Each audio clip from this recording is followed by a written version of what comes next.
오늘 이 말씀을 통하여서 지나친 것이 아니라 순전한 것입니다 라는 제목으로 함께 말씀을 나누고자 합니다. 한번 제가 언급드렸던 적이 있는 내용인데요.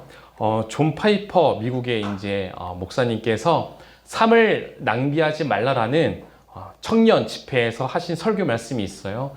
근데 우리나라 말로 다 번역이 되어가지고 그 설교 영상을 들은 적이 있는데 제 가슴에 남는 설교였었는데 이런 내용이 있었습니다. 설교 중에 한 가지 예화를 들려주셨어요. 실제 이야기를. 목사님께서 사역하시는 교회에 성도 중에 이제 80살이 넘으신 권사님 두 분이 이제는 은퇴를 하고 이제 선교차 이제 떠났다고 합니다. 그 두 권사님 중에 한 분은 의사였고 한 분은 간호사였어요. 그러니까 힘을 합쳐서 이제 의료 선교를 이제 은퇴하고서 가셨던 것이죠. 카메룬에서 선교를 하는데 근데 이러한 소식이 목사님 귀에 들려옵니다. 그 두 권사님이 이제 차를 운전하고 비탈길을 올라가고 있는데 차량의 브레이크 고장으로 차량이 떨어져서 권사님 두 분이 그 자리에서 죽었다라는 소식을 목사님이 듣게 됩니다. 근데 설교 중에 이 죽음을 두고 사람들에게 이렇게 질문을 하시더라고요. 이 죽음이 비극적인 죽음이라 생각하십니까? 라고 질문하는 거였어요. 80살까지 열심으로 살다가 은퇴하고 쉬실 법도 한데 쉬는 것도 모자라서 주님의 일을 하겠다 의료 선교를 나갔는데 때마침 브레이크 고장으로 그렇게 제대로 선교조차 하지 못하고 낭떠러지에 떨어져 죽은 이 죽음을 여러분은 과연 비극적인 죽음이라 생각하십니까? 여기 앉아 계신 성도님께서 어떻게 생각하십니까? 이 두 권사님의 죽음이 비극적으로 느껴지십니까? 아닌가요? 맞나요? 네, 두 가지의 마음이 있는 것 같아요. 네, 나는 그렇지만 이렇게 내 마무리는 되지 않기를 원합니다. 라는 어떤 속마음이 있을지 모르지만, 네, 갈등될 것 같습니다. 근데 많은 사람들은요, 이것을 하나님을 알지 못하는 자들은 특히 이것을 비극적이다 말합니다. 그렇게 죽기 위해서 열심히 일했느냐? 라고 말하는 거죠. 80살 은퇴하면 어떤 인생을 꿈꿉니까, 우리는요? 이제 그동안 열심히 일했으니 남은 인생 편히 쉬면서 하나님이 부르실 날을 소망하며 그렇게 맛있는 거 먹고 여행하며 이렇게 사는 인생을 꿈꾸지 않습니까? 많은 사람들이 이렇게 꿈을 꾸며 살아갑니다. 그렇게 충분히 살 수 있는 사람이었죠. 평생 의사로서 얼마나 많은 것들을 누리며 살았겠습니까? 모아놓은 것들을 가지고 평생 그렇게 살아도 부족함이 없는 그런 입장인데 하나님을 위해서 살겠다 하다가 이렇게 죽은 죽음을 보고 아마 많은 사람들은 이렇게 비참한 죽음이 어디 있나? 라고 아마 그렇게 말을 할 것만 같습니다. 우리는 알게 모르게 신앙생활이라는 것을 할 때에요. 선이라는 것을 그어놓고 신앙생활을 할 때가 있는 것 같습니다. 선을 그어놓고 여기까지는 괜찮아. 그렇지만 이 선을 넘어가는 것은 조금은 지나친 거야 라고 혹여나 생각하고 있는지 모르겠습니다. 누군가 그 선을 넘어갈 때에 꼭 그렇게까지 해야 되는 거야? 라고 우리는 물을 수도 있습니다. 지나쳤다 말하는 것이죠. 예수님을 믿지 않는 친구들에게 공통적으로 받는 질문 중에 한 가지가 11조입니다. 꼭 11조를 해야 되는 거야? 라고 이제 말하는 거죠. 본인들은 교회 다니지도 않으면서 그냥 비판하기에 바쁩니다. 11조를 갖고 교회를 비판하는 거죠. 하면서 이렇게 말했던 대학교 친구들이 있었어요. 대학교 때에도 나는 내 아내가 교회 나가는 건 반대하지 않을 거야. 근데 11조는 절대 못하게 할 거야. 라고 말하는 친구들도 주변에 많이 있었습니다. 뭔가 11조를 생각하면 그것은 꼭 그렇게 해야 돼? 11조를 그보다 더 많이 하면 꼭 그렇게까지 해야 되는 거야? 라는 그런 생각들. 아마 세상의 사람들은 그것을 보며 넘어섰다. 너무나 그것은 지나치다 평가를 내릴 수도 있습니다. 그런데 우리는 어떤 마음을 갖고 신앙생활을 하고 있는지 오늘의 본문 말씀을 통해서 조금은 우리가 우리 스스로를 점검해 보기를 원합니다. 나도 나의 기준을 갖고서 여기까지는 괜찮지만 그 이상은 조금은 지나친 것 같아요. 조금은 광적인 것 같아요. 라는 혹여나 내 안에 선은 있지는 않은가. 누군가를 볼 때에 그건 좀 너무 지나쳤어 라고 말하는 그러한 선이 내게는 있지는 않은가를 돌아보면서 오늘의 말씀을 함께 나누고자 합니다.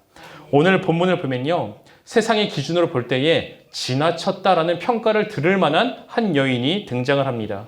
그 여인의 이름이 바로 우리가 잘 아는 마리아예요. 마리아. 우리가 잘 알고 있는 본문 말씀이죠. 예수님께서 2000년 전 베다니 그곳에서 열린 큰 잔치에 참여를 하십니다. 그 집은요, 바로 나사로, 죽었다 살아난 나사로의 집이었어요. 그리고 그곳에는 나사로의 두 누이가 되는 마리아와 마르다가 함께 있던 잔치 자리였습니다. 우리 2절 말씀, 오늘 본문 2절 말씀 함께 읽어봅니다. 시작. 거기서 예수를 위하여 잔치할 때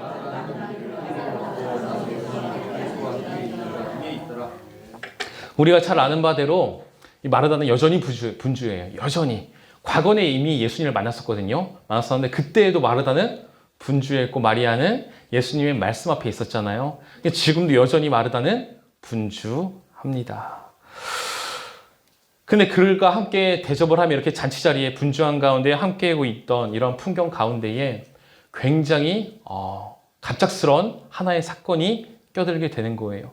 함께 먹고 마시면서 하하호호 하면서 예수님 저를 살려주셔서 감사합니다. 막 나사로가 말하고 있고 정말로 감사해요. 막 이런 말들이 있었겠죠. 근데 그 순간 갑자기 난데없이 한 여인이 등장하여서 갑분싸라고 아십니까? 갑자기 분위기 싸해지네. 갑분싸를 만들어버리는 일을 한 여인이 행하더라는 거예요. 3절 말씀 읽어봅니다. 시작. 마리아는 지극히 비싼 향유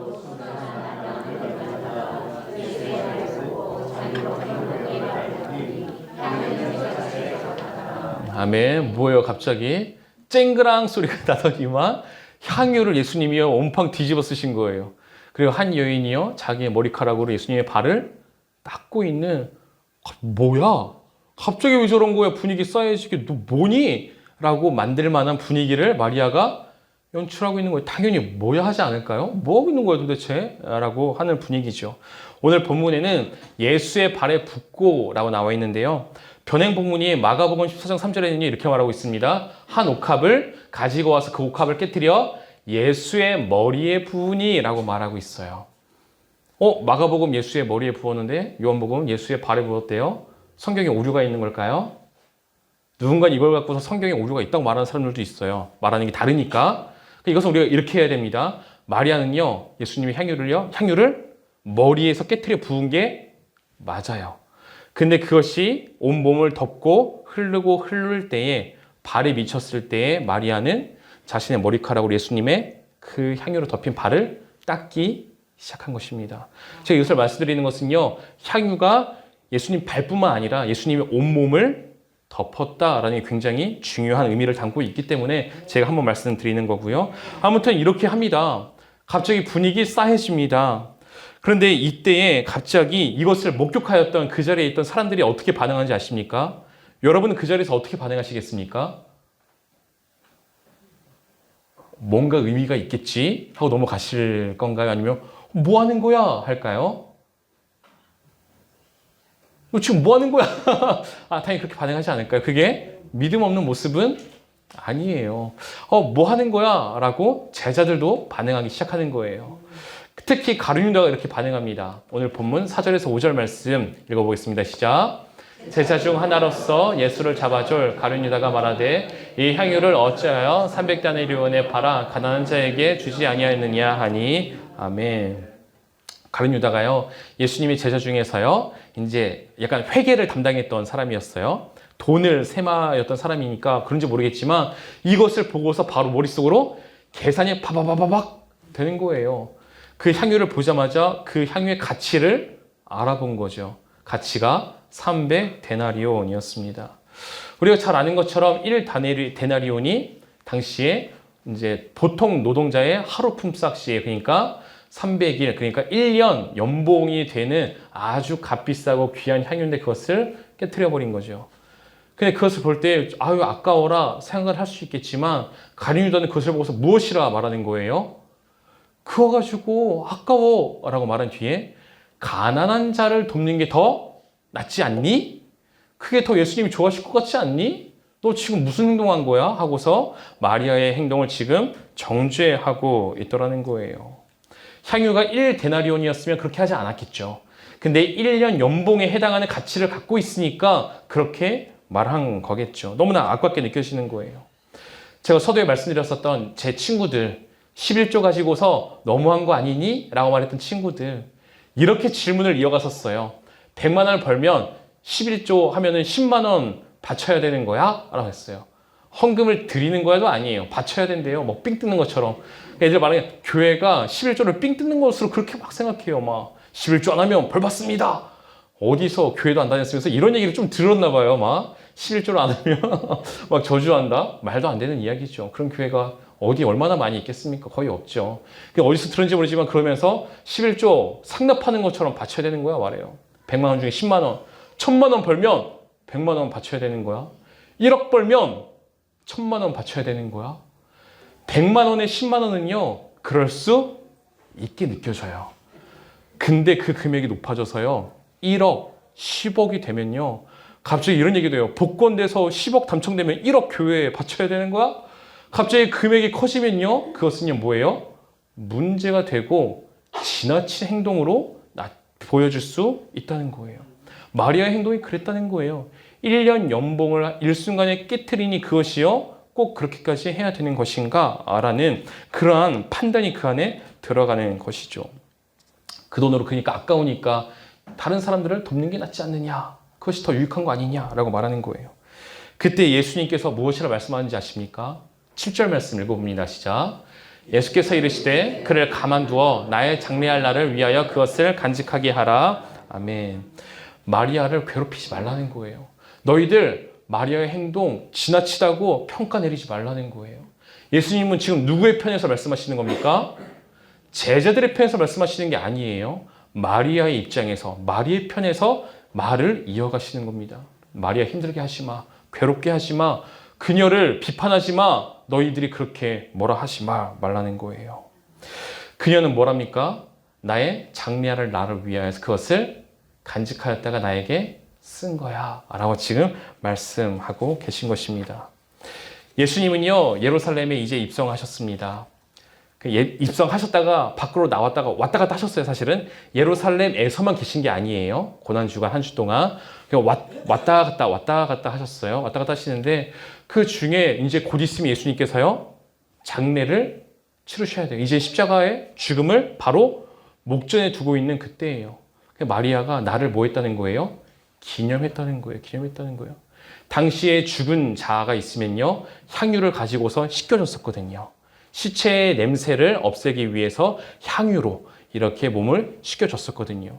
지금 마리아가 미리 그것을 나에게 한 거야 라고 예수님이 그것을 해석해 주시더라는 거예요. 그래서 우리는 이런 질문을 할 수가 있습니다. 마리아는 미리 알았기 때문에 향유를 내어드린 걸까요? 예수님이 조금 있으면 죽으실 거야. 그러니까 내가 미리 향유를 깨트려서 씻겨드려야지. 알고서 한 걸까요? 아니요. 마리아 모르고서 그냥 한 행동이었다는 거예요. 마리아는요, 아무것도 알지 못했어요. 그렇지만 마리아의 마음 가운데는요, 예수님을 향한 뜨거운 사랑이 있었다는 거예요. 예수님을 너무너무 사랑하는 거예요. 사랑하니까 어떻게 표현할 방법이 없나? 사랑하면 우리가 무언가 한 가지라도 해주고 싶잖아요. 우리가 자녀를 사랑하니까 뭔가라도 더 좋은 거 하나 해주고 싶은 게 부모의 마음 아닙니까? 그게 사랑이죠. 마리아도 지금 예수님을 너무너무 사랑하니까 내가 예수님을 위해서 내가 무엇을 할 수 있을까에 대한 고민이 마리아 가운데 있었고, 그 고민 끝에 표출된 것이 바로 이 향유 옥합을 깨트리는 것이었다라는 것이에요. 그 예수님은 그 모든 마음을 아시고 그것을 통하여 내가 미리 장례되었다라고 표현하고 계시는 것입니다. 자, 아까도 말씀드렸죠. 향유는요, 죽은 시체의 머리부터 발끝까지 칠하는 게 향유의 목적입니다. 지금 예수님은요, 향유를 머리끝에서 발끝까지 온전히 다 뒤집어 쓰셨다는 거예요. 그걸 통해서 다시 한번 자신의 죽음을 나타내 보이시고 계신 겁니다. 마리아의 작은 행동을 통하여서 예수님의 사역의 목적, 그 뜻을 보이시더라는 거예요. 내가 걸어가야 할 길이 어떠한 길인지를 마리아의 그 삶을 통하여서 자신의 말씀 가운데 드러내시더라는 사실입니다. 지금 마리아는요, 예수 그리스도의 구원의 길을요, 예비한 여인이 된 거예요. 아무것도 몰랐어요. 예비하려고 예비한 거예요? 아니에요. 그냥 나는 예수님 너무 사랑해서 행동뿐인데 예수님은 그걸 통하여서 자신의 구원의 길을 예비케 한 마리아로 들어 쓰시더라는 거예요. 이것이 중요합니다. 마가복음 14장 9절에서는 이렇게 말합니다. 읽어봅니다. 시작. 내가 진실로 너희에게 이르노니 온천하 어디에서든지 복음이 전파되는 곳에는 이 여자가 행한 일도 말하여 그를 기억하게 하리라 하시니라. 아멘. 이렇게 놀라운 축복이 어디 있습니까? 이 이름 모를 한 여인이요 성경에 기록되었고 예수의 길을 예비하는 한 여인이 되어서 성경에 기록되어 후대에 많은 사람들, 복음이 전파되는 자들마다 마리아를 알게 하겠다라고 말씀하신 그 예수님, 이것만큼 큰 축복이 어디에 있습니까? 하나님 나라에 그 천국의 생명책의 이름이 기록된 것뿐만 아니라 이 성경책에, 생명책에 기록된 것뿐만 아니라 이 성경책에조차 그녀의 이 희생이, 헌신이 담겨 있으니 얼마나 큰 복, 영광이겠습니까? 그래서 우리는 이것을 알 수 있습니다. 여러분, 신앙생활은요, 절대 계산적이 되어서는 안 된다는 거예요. 가룟 유다와 같이 계산적이 되어서는 신앙생활이 아니에요. 가룟 유다는 300데나리오, 저 300데나리오인데 계산하고 있는 거예요. 그게 100데나리오만 됐어도 괜찮아. 계산하면서 300은 넘어간 건데 지나친데 그 섬을 넘은 거야. 100 정도는 괜찮은데 이렇게 계산하면서 이 정도는 되고 이 정도는 안 되고 선을 그으면서 하는 게 그것이 신앙생활이 아니라는 거예요. 우리 안에 선을 지울 수 있기를 바랍니다. 세상은 유다와 같이 우리의 신앙을 계산적으로 비판할지 모릅니다. 아니, 당연히 비난할 거예요. 세상이 11조를 갖고 우리를 들먹이는 거, 사실 그것은요, 당연한 걸 수도 있어요. 당연한 거죠. 그렇게 안 하면 그게 더 이상한 거예요. 우리에게 신앙생활을 계산적으로 우리에게 말합니다. 너 예수님 믿지 말라고 말하지 않아요. 어떻게 말합니까? 예수님 믿되 적당히 믿어라고 말하는 게 세상의 논리요 말이에요. 계산적으로 신앙생활을 하라는 거예요. 교회에 가서 예배 드려도 좋은데 새벽마다 쫓아다니고 밤마다 수요일도 가고 금요일도 가고 그럼 내 밥은 누가 차려주니? 하면서 그렇게 신앙생활 그렇게는 하지만 그냥 주일 한번 가는 걸로 족하면 안 되니? 이렇게 선을 긋고 경계를 긋고 넘어서면 지나치다 말하는 게 세상의 말이라는 거예요. 예수님 믿지만 그렇게까진 믿지 않았으면 좋겠어 라는 거죠. 우리 스스로는 그러지 말아야 합니다. 우리는 가룟 유다가 아니에요. 우리는 마리아의 한 여인과 같이 주님을 바라볼 수 있어야 하는 것입니다. 마리아는 계산하고서 이것을 드린 게 아니에요. 1년 동안 내가 얼마나 열심히 모았는데 이걸 하면은 1년 연봉이니까 내 라면 몇 박스를 내가 미리 막 사놓을 수 있고 막 이거면은 내가 뭔가 가전제품을 한 2개는 바꿀 수 있고 막 이렇게 계산하고서 하지 않았습니다. 그녀의 믿음은 절대 계산적이지 않았어요. 아까도 말씀드렸지만 마리아의 마음은 단 한 가지가 있었습니다. 뭐만 있어요? 예수님을 향한 사랑하는 마음 단 한 가지만 있다는 거예요. 계속 부모 얘기를 하지만 여러분, 사랑하면요 계산하지 않는 거예요. 내가 진짜 사랑한다 할 때, 우리가 연애해보고 결혼할 때 내가 이만큼 줬으니까 너도 나한테 이만큼 줘야지 라는 생각을 갖고 사랑하고 결혼하면요, 그 결혼 생활이 행복할까요? 불행할까요? 그래도 행복할까요? 결혼 자체가? 저는 너무 불행할 것 같아요. 주는 자도 받을 마음인데 안 해주면 화가 나고, 받는 자도 그 받는 것을 기쁨으로 받지를 못하는 거지. 받으면 난 또 뭐 해줘야 되는데 걱정이 되는 거죠. 기브 앤 테이크는 사랑이 아니라는 거예요. 계산하여서 하나님께 내가 이만큼을 했으니 하나님도 나한테 이만큼은 주셔야죠. 내가 하나님께 11조를 했으니, 계속 11조 말씀을 해서 그러는데 11조를 했으니 하나님 내 사업 잘 되게 해주셔야죠. 내가 주일 성수했으니 하나님 내 사업 번창하게 해주셔야죠. 이것은요, 사랑하는 마음으로 우리가 신앙생활하는 게 아니라는 거예요. 이거는 가룟 유다 같은 신앙생활이라는 거예요. 우리 그 마음을 버려야 합니다. 예수님을 사랑하니까 예배하는 거고, 예수님을 사랑하니까 나와서 헌금을 하는 거고, 예수님을 사랑하니까 봉사하는 거고, 예수님을 사랑하니까 하는 거예요. 사랑하니까. 그 사랑이라는 그 마음 안에 다른 것이 포함돼서는 안 되는 거예요. 안 되는 겁니다. 내 사랑만이 있다면 그것은요, 더 이상 지나친 게 안 되는 거예요. 어디 자녀를 살리기 위해서 부모가 예를 들어 아픈 자녀를 두고서 간을 띄워주고 신장을 띄워주는 걸 보고서 지나치다 말합니까? 아니요. 그렇게 말하지 않아요. 왜? 그 사랑을 아니까 지나치다 여기지 않는 거예요. 그 부모의 사랑을 보고 그냥 박수 쳐주는 거죠. 아, 왜 자녀를 살리겠다고 왜 자기가 띄워주는 거야? 아, 너무했어. 지나쳤어. 왜 꼭 자녀를 위해서 그렇게까지 해야 돼? 우리 말 하나요? 말 그렇게는 안 해요. 안 해요. 부모의 사랑을 아니까 그렇게 안 하는 거예요. 지나치다 말하는 건요, 우리의 그 사랑이 어찌 보면 잘못되었기에 지나치다 말 수 있는 걸 수도 있어요.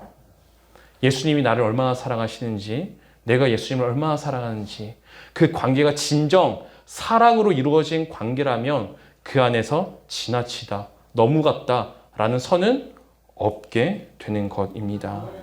그 마리아의 마음을 잘 말해주는 게 오늘 본문 말씀에 바로 이거예요. 3절 말씀 파란색 갖고 왔죠. 이 마리아가 깨트려 하나님 예수님께 드린 걸 무엇이라 말합니까? 순전한 나드 한 옥합이라고 말합니다. 순전한 나드에 잘 담겨 있어요. 옥합은 그냥 그걸 담아놓고 있는 함을 말하는 거고요. 나드는 향수 중에 하나의 종류를 말하는 겁니다. 근데 그 순전한이라는 거예요. 순전하다는 것은요, 불순물이 단 하나도 없다라는 거예요. 1도 없는 거예요. 불순물이 전혀 없는 순전한 것을 통해서 지금 마리아의 마음이 그 안에 투영되어 있는 거예요. 무엇입니까? 나는 예수님께 나와 이것을 드리는데 순전하다는 거예요. 불순물이 단 요만치도 없다는 거예요. 순전한 사랑 안에서 나는 예수님께 지금 이런 행동을 보이고 있다라는 거예요. 그리고 그 마리아의 순전한 마음을 예수님께서는 아셨던 거죠. 제자들도 보지 못하는 그 마음을 예수님은, 그래서 예수님께 너무나 감사한 거예요. 예수님 우리의 마음을 다 보고 알고 계십니다. 우리가 무엇을 할 때 그것의 크고 그것의 가치가 너무 뛰어난 것이 아니라 우리의 마음을 보신다는 거예요. 마음을 보고서 순전한 마음으로 나와 나에게 예배하고 있니? 그 예배를 하나님은요, 기쁘게 받아주시는 거예요. 너희 순전한 마음으로 나와 주일부터 이르게 봉사하고 있니? 그 순전한 마음을 보시고서 기뻐하신다는 거예요. 큰 일을 하고 작은 일을 하고가 중요한 게 아니라는 거예요. 내가 어떠한 마음으로 지금 나와 그것들을 감당하고 예수님 앞에 서 있는가, 예수님의 그 무릎에 꿇어 내가 예수님께 나와 있는가, 그 마음을 판단하고 보시는 분이라는 것입니다. 순전한 그녀의 이 마음이 있기에 이 향유 옥합은요, 결코 지나친 것이 아니었다라는 거예요. 그러나 가룟 유다는 그것을 알지 못하니까, 그 마음 순전함을 알지 못하니까 지나치다 말하는 거죠. 그것을 계산하고 있는 것입니다. 예수님은 아셨기에 그녀의 이것을 통하여서 자신의 구원의 계획을 이루어 가셨던 것이고요. 그렇다면 질문입니다. 마리아는 어떻게 이렇게 순전한 마음으로, 불순물이 단 1%도 없는 그 마음을 예수님께로 갖고 나올 수 있던 것일까요? 어떻게 300데나리온을 일순간 깨트려 버리면서도 그것이 전혀 아깝지 않을 수 있던 것일까요? 여러분의 입장에서 그 아까울 것 같아요? 안 아까울 것 같아요? 드릴 수는 있지만 드리면서도 조금은 아까울 수도 있을 것 같아요. 저 같으면. 그럴 수 있을 것 같아요. 근데 마리아는 어떻게 조금도 아까워하지 않고 그렇게 드릴 수 있었는가? 그 이유를 바로 전장인 11장에서 우리는 발견할 수 있게 되는 겁니다. 11장에 기록된 내용이 이거예요. 자신의 오라버니.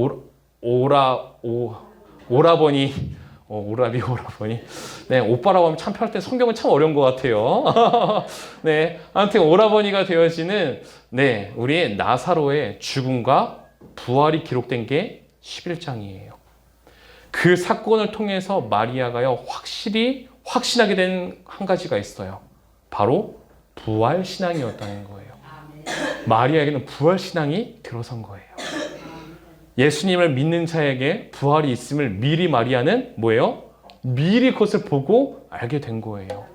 그런 그녀에게 이 땅에서 1년 동안 힘들게 벌어들인 그 300데나리온은요 전혀 아깝지 않게 느껴지는 거예요. 죽음을 이긴 부활 앞에 그것들이 전혀 가치가 없게 느껴지더라는 거예요. 이 세상을 살아가며 우리에게 가장 큰 고통이 무엇입니까? 가장 큰 두려움과 고난의 대상이 무엇입니까? 바로 죽음이잖아요. 그동안 우리가 1년 쌓아놓은 그 연봉도 죽음 앞에서는 아무것도 아니죠. 암 한 번 걸려봐요. 뭐 2, 3년 쌓인 게 그냥 한순간에 날아가요. 근데 그거 쌓아놓은 거 아깝다고 나 암 치료 안 받겠습니다. 그냥 죽여 주시옵소서 하고서 죽는 사람 있나요? 전 그런 사람 한 번도 못 봤어요. 자신이 그동안 쌓아놓은 재산을 다 탕진하더라도 그 암 얼마나 더 살겠다고 10년?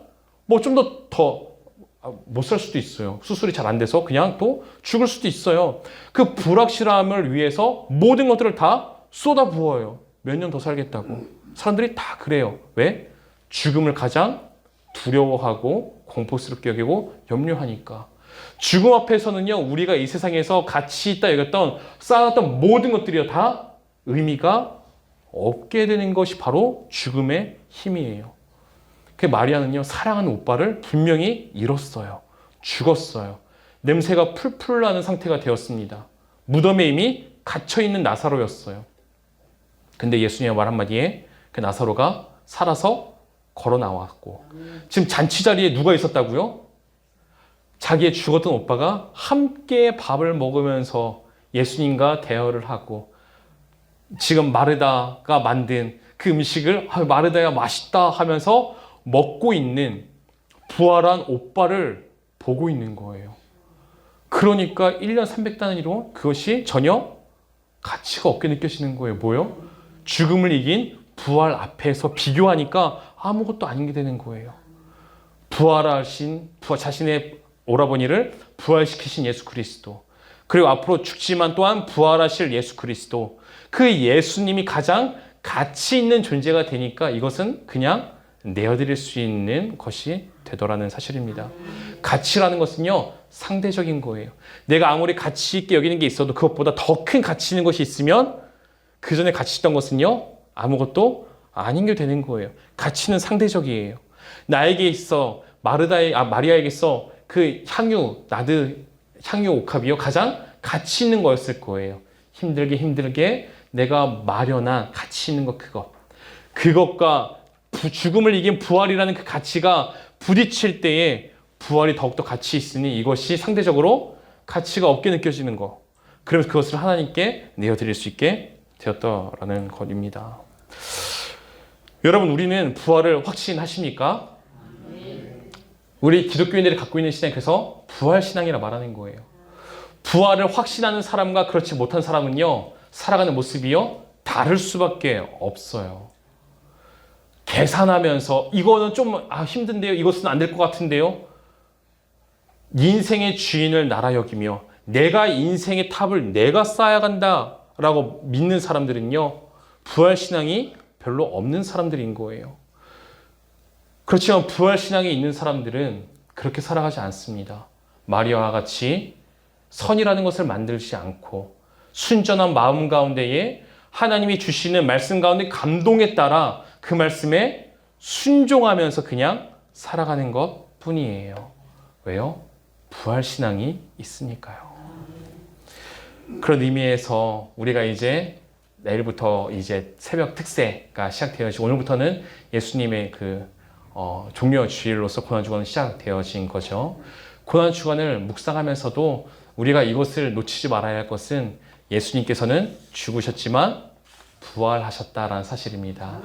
예수님이 부활하시지 않았으면요, 우리는요, 고난주간을요, 그냥 울면서 보낼 수밖에 없을 거예요. 아니, 평생 우리는 울면서 보낼 수밖에 없을 거예요. 예수님은 부활하셨기에 우리는 고난주간에도 분명히 맛있는 음식을 먹을 거예요. 그쵸? 네. 지금 벚꽃은 다 졌지만 벚꽃이 펴 있었다면 고난주간이어도 아마 벚꽃 예쁘다 아마 했을 거예요. 왜요? 이유는 한 가지죠. 부활하셨으니까요. 그 부활의 기쁨이 우리 가운데 동시에 있는 시간이 고난주간인 것 같습니다. 우리는 예수의 부활을 바라보며 확신할 수 있기를 소망합니다. 우리 안에 부활이 흔들리는 이상 우리의 신앙은 흔들릴 수밖에 없어요. 우리가 어떻게 구원을 얻습니까? 어떻게 구원을 얻습니까? 우리 신앙에 기초하신 분들 다 아시죠? 마음으로 영접하는 자. 제가 그걸 그렇게 말하진 않았었죠. 신앙에 기초하면서 예수 그리스도의 죽음과 부활을 마음으로 믿고 예수를 나의 주인이라 입으로 고백하는 자가 구원을 받는다 하였어요. 우리의 신앙생활의 첫 시작점은요, 바로 예수 그리스도의 죽음과 부활을 내 마음으로 믿고 확신하는 것입니다. 바르게 나의 신앙이 시작하게 되었다면 우리 안에는 지나치다라는 말이 없을 거예요. 그렇지만 가룟유다와 같이 신앙생활을 내가 하고 있다면 우리 가운데 계속 지나치다는 것이 있을 것입니다. 가룟유다는 예수님의 제자 중에 포함되어 있었어요. 성경은 말합니다. 그렇지만 그는 진짜 예수님의 제자는 아니었단 말이에요. 함께 예수님과 동고동락 3년 동안 했지만 갑자기 하나님의 백성이었다가 갑자기 사단의 노예로, 죽음의 노예로 갑자기 그의 신분이 바뀐 게 아니라 애초에 가룟유다는 하나님의 백성이 아니었던 거예요. 그렇지만 함께 있었다고요. 예수님과 함께 먹고 마시며 그 자리에 함께 있었었다고요. 간절히 소망하는 것은 이거예요. 우리 성지교회 안에는요, 가룟유다와 같은 신앙, 마음을 갖고 있는 지체가 단 한 사람도 없기를 소망하는 겁니다. 정말로 예수님의 죽으심과 예수님의 부활하심을 확신하며 믿음으로 마리아와 같은 마음으로 이 자리에 거하는 주의 백성들이 되기를 간절히 소망합니다. 우리가 구해야 할 것은 부활에 대한 확신인 것 같습니다. 2016년 이제 성탄 특집으로요, 아직도 기억해요. KBS에서 한 다큐를 보여줬었어요. 일사가고 주기철이라는 그냥 공영방송에서 이걸 다큐로 만들어서 보내줬었거든요. 일제강점기 시절에 신사참배를 끝까지 거부하다가 순교하신 주기철 목사님에 관련된 다큐 내용이었습니다. 계속되는 고문에도 예수님을 결코 부인하지 않습니다.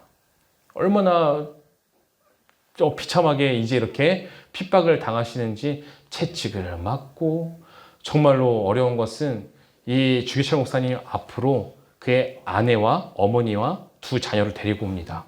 고문당하는 현장에 그 앞에서 고문해요. 말하는 거죠. 주기철 목사님께.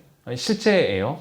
지금 여기서 딱 한 번만 이후에 나가서는 예수님 믿어도 상관없는데 이 자리에서 딱 한 번만 나는 예수님을 모릅니다 라고 한마디만 하면은, 그러면 내가 너희 가족품으로 돌려보내줄게. 네가 여기서 죽는다면 넌 어머니께 불효자가 되는 거잖아. 네 두 자식에 있어서는 아빠로서 뭐가 되는 거니 도대체. 네 하나뿐인 아내 미망인으로 만드는 거잖아. 네 가족들 생각해서라도 딱 한 번만 예수를 모른다고 해라. 그러면은 풀어줄게. 바로 여기서 풀어줄게 라고 말합니다. 주기철 목사님이 어떻게 반응했을까요? 나는 결코 예수님을 부인할 수 없다라고 말해요.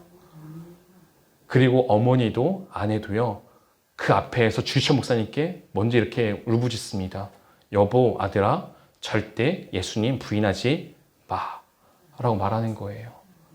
이 신앙이 어떤 신앙으로 느껴지십니까? 예수님을 알지 못하는 자들은요, 이걸 보면서요, 지나치다 말해요. 가정 있는 아빠가 한 어머니를 둔, 홀 어머니를 둔 그 아들이 어떻게 그럴 수 있느냐? 예수님을 믿는다는 게 이런 것이냐? 근데 예수님을 왜 믿는 것이냐? 이걸 보면서 예수님은 아무렇지도 않으시냐? 너의 인생을 이렇게 만든 예수님을 왜 믿는 것이냐? 라고 말하는 게 세상의 소리예요. 지나치다는 거예요. 그렇지만 주기철 목사님과 그 자리에 함께 있었던 어머니와 자신의 아내는요, 결코 그것을 가리켜서 지나치다 말하지 않았어요. 그것은 마땅하다 말합니다. 그 예수님을 위해 죽으라 말합니다. 어떻게 그럴 수 있었을까요? 이유는 한 가지예요. 죽고 끝이었다면 당연히 그렇게 해서는 안 되죠. 주님을 믿고 믿는 것 때문에 죽는다면, 그것이 믿음이라면, 부활을 확신하는 예수의 죽음과 부활을 믿는 자마다 구원을 얻을 것이다. 그 약속을 믿는 자라면 부활을 확신한다면 그렇다면 그것이 무엇이 두렵느냐? 부활할 건데 잠깐 자는 듯 있다가 예수님 오시는 날 부활하게 될 것인데 다시 우리가 마주하게 될 것인데 그날 우리가 기뻐하며 서로 함께 이 구원의 기쁨을 누리는 것이 더 가치 있는 것 아니겠느냐라는 거죠. 주기철 목사님께서 날카로운 못이 박혀 있는 바닥을 맨발로 걸으시면서 이제 순교를 하시는데 피가 나면서 그때 불렀던 찬양이 이 찬양입니다. 우리가 오전 예배 때 불렀던 그 찬양 똑같은 가사말인데 음이 조금은 달라요. 우리가 잘 아는 찬양일 수도 있어요. 서쪽 하늘 붉은 노을 영문 밖에 빛이 누나 연약하신 두 어깨에 십자가를 생각하니 머리에 쓴 가시관과 몸에 걸친 붉은 옷에 피 흘리며 걸어가신 영문 밖에 길이라네.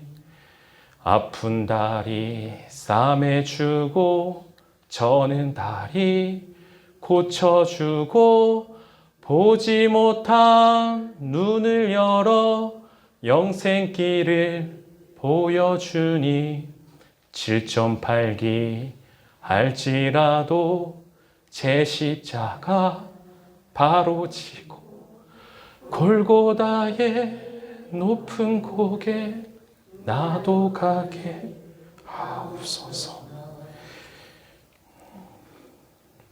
이 고백이죠. 주님께서 죽음이 끝이라 여겼던 나의 눈을 열어주셔서 이제 영생을 보게 하시고 죽음 끝에 부활을 보게 하시니 7.8기 나를 넘어뜨리고자 하는 이러한 상황이 계속된다 할지라도 예수님도 십자가를 짊어지고 죽음의 길로 가셨는데 나도 예수님 따라서 예수님도 우리를 사랑하셔가지고 죽으셨는데 나도 그 예수님을 사랑하기 때문에 나의 이러한 핍박을 박해를 지나친 것이라 여기지 않고 나도 가게 하옵소서. 예수님을 사랑하셨으니 예수님 나를 사랑하신 것처럼 나도 예수님을 사랑하기를 원합니다. 그 마음의 중심이 순전했다는 거예요.